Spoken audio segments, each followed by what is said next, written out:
Good day, students. You are talking to Dr. M Chauke from the Department of Inclusive Education, UNISA, and my email address is chaukem2@unisa.ac.za. I am the primary lecturer for the module MEDSN2B, the learning support in an inclusive education setting. The secondary lecturer for this module is Professor Magube, who is my colleague, but I'll be doing the presentation on behalf of the two lecturers. Thank you. The introduction of the module of MEDSN2B.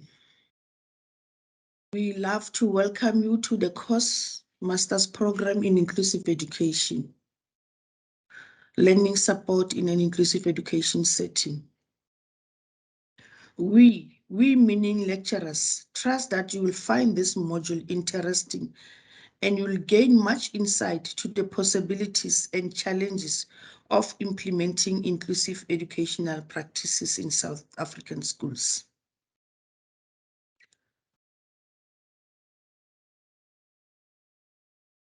Yes, this module is based on the Education White Paper 6.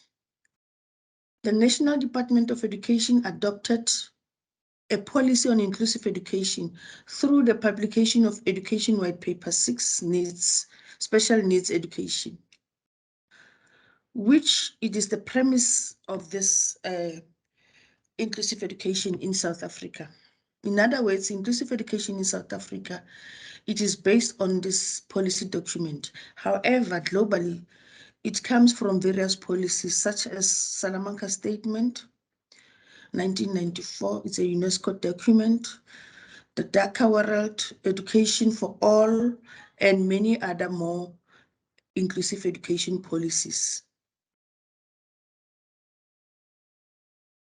This means that learners who experience barriers to learning should be accommodated and have their educational needs met within the government schooling system. In other words, inclusive education accommodates all learners under one roof meaning in one single classroom. Irrespective of their barriers, irrespective of whatever needs they have, they should be educated in one single classroom and they should be supported to achieve meaning to perform in their best development or in their best ability. What is the purpose of this module? The purpose of this module is to equip you as a student to have a sound understanding of the key issues relating to inclusive education. Inclusive education is a very controversial issue in South Africa and one that faces many challenges. This module, having completed it, you will be able to understand the inclusive education practices and or how inclusive education is implemented. How is the module divided, or how are the units of the module divided? We have in this module 3 themes that which students should learn. Theme number A is specific impairment disorders. We'll unpack these themes as we go with the discussion or as we go with the presentation. Theme B, learning difficulties. Theme C, behavior problems, which are impairments or disorders. In this module, you are asked to choose one of these themes. In other words, if you want to choose theme A, then it means you'll have to stick to your choice and work with theme A, which is specific impairment disorders. One student might choose learning difficulties. That is fine because it's one of the themes. However, once you choose a theme, then you write your writings or your assignments or your assessments with that particular theme. So as theme number C, C is behavior problems, impairments, disorders.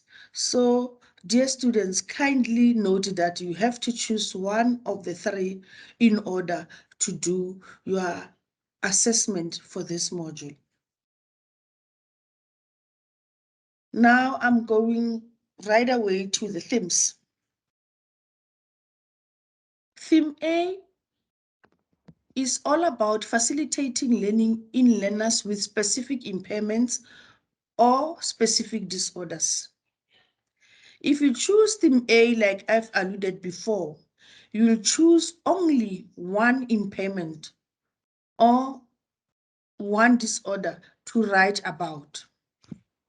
This could be a physical, visual, or hearing impairments or a specific disorder, such as epilepsy, autism, or Down syndrome. In other words, if you choose theme A, then you choose epilepsy, then you continue to write with epilepsy. While one student might choose theme A and continue to write with autism or Down syndrome, the choice is yours.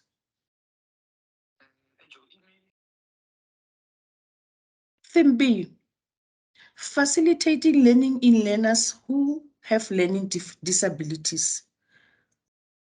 If you choose theme B, learning difficulties, or theme C, behavior problems, you will report on the topic in the broader sense, but will still need to discuss how it is interrelated with specific impairments or specific disorders. The next theme, which is the last theme of this module, you can effectively demonstrate or your knowledge of the causes. In other words, if you choose facilitating learning in learners who have behavior problems, then you have to demonstrate your in-depth knowledge of the causes of intrinsic and extrinsic, as well as the impact of educators and parents of learners' behavior and the manifestation behavior problems in the classroom. Let me start by saying, when you choose this theme, you have to understand what intrinsic barriers to learning are and extrinsic barriers to learning.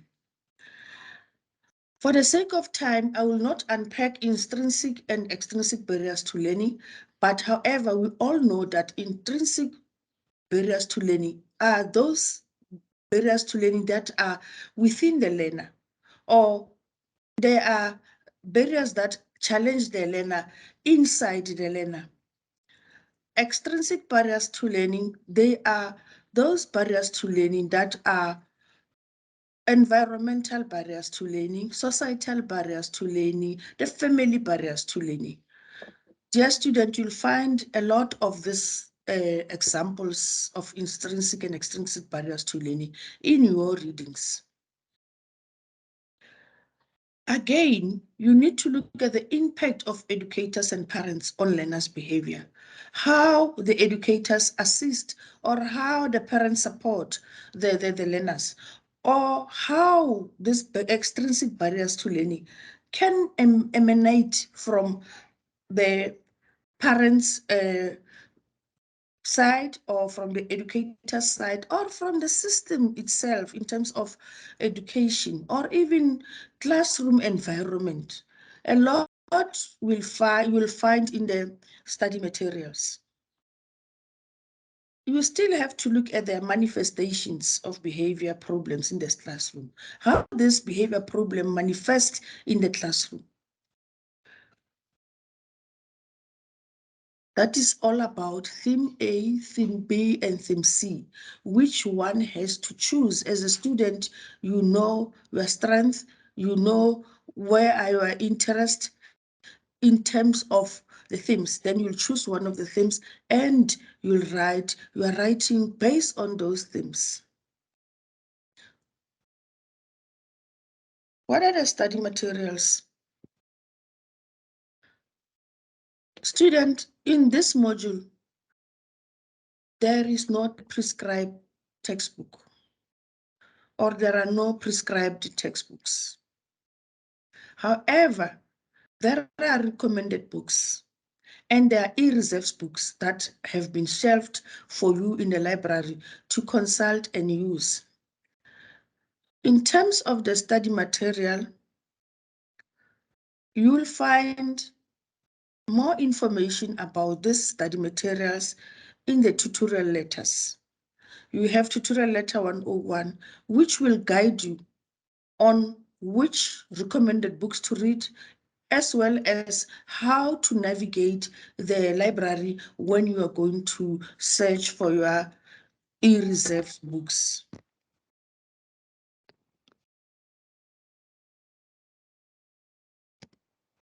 Now we're coming to the most important part, not that the other parts were not so important, the overview of assessments.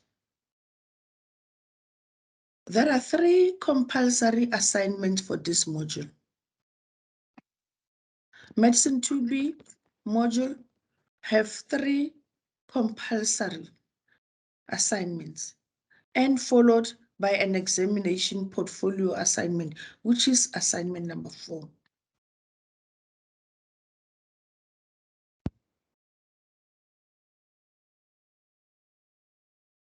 This is a non-venue based examination module. You are expected to submit 3 compulsory assignments in this module. I'm repeating myself. I am aware why I'm repeating myself, because as students, sometimes we do need to be helped in terms of how many assignments we need to submit, which will serve as a formative assessment. Assignment 01, which will count at 25%. Assignment 02 also count as 25%. Assignment 03, which also count at 25%. Now the 4th assignment, assignment 04, the portfolio, which will count 25% as well.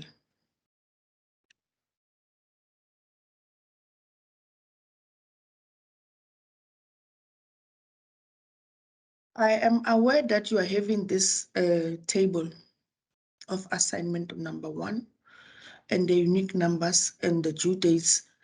And I accept that the due dates for assignment number 1 and 2, they've long gone while we were still waiting for the time to come to present on this TP. The assignment 03 and its unique number is there.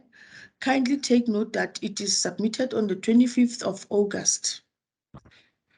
Assignment number 4, which I've already mentioned that it is a portfolio assignment, wherein you are supposed to submit a research proposal, which you have started while you're doing assignment number 2, 3, and 4.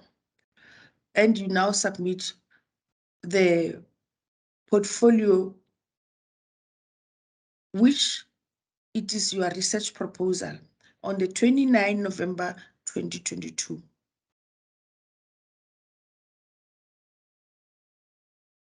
While I'm talking about assignment again, you must complete all the assignment, regardless of your chosen area of specialization in this module. That is, regardless of which of the 3 themes you selected, meaning that if you choose theme A, you submit your assignment, all of them. You must submit all your assignment online on my UNISA, now on my module. No assignment may be submitted directly to the lecturer or the administrative staff support. In other words, you cannot submit your assignment to me as your primary lecturer or to Professor Magube as your secondary lecturer for this module.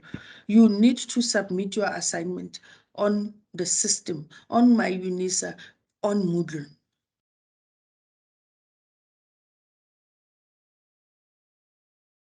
What we expect from you as lecturers.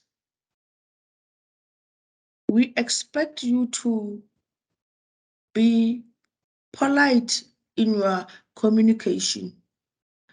Emails that have a tone that is of a good communication, or emails that command respect in writing. Work hard in the module. Study while it is still time. Do your assignment while it is still time. Make sure that you understand what you are expected to do.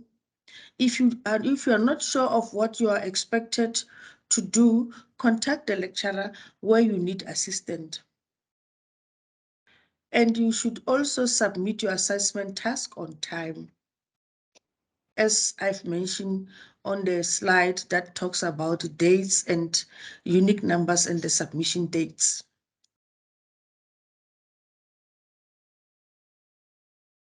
Communicating to your lecturers or communication between the lecturer and the students, you can contact the lecturer in the following ways. You use your My Life and my UNISA email addresses. Please do not use the other email addresses or the personal email addresses. Use the My Life email address. Telephone, they are there in the tutorial letter 101 for both lecturers. You call us in case you need help, in case you need support, any form of query that relates to the module, you are more than welcome to contact us. You can also use my UNISA discussion forum where you speak to other students about whatever that you need to share or that which you need help or support from this module. When you do your inquiry or when you do a request or whatever form of communication that you need to communicate with the lecturers, always and always include your module name. MEDSN2B, learning support in an inclusive education setting. That should always be on your email or on your communication. Your name and your student number in the communication, they're very important so that lecturers should know. I should also know whom am I talking to and for what query. In other words, you must clearly outline the question that which you need to be helped at.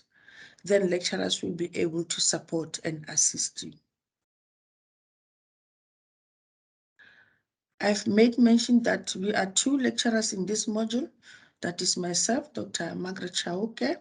That's my telephone number, my email address, and also Professor Magube's contact details are in this slide. You are more than welcome to contact us. Having said that, students, I thank you. We will meet again when I'm going to do the second recordings where I'll be outlining the research proposal structure, in particular emphasizing on the literature review, how to write a literature review, the purposes of literature review, how to do citations, how to do your in-text referencing, that which will relate to your list of references. I thank you.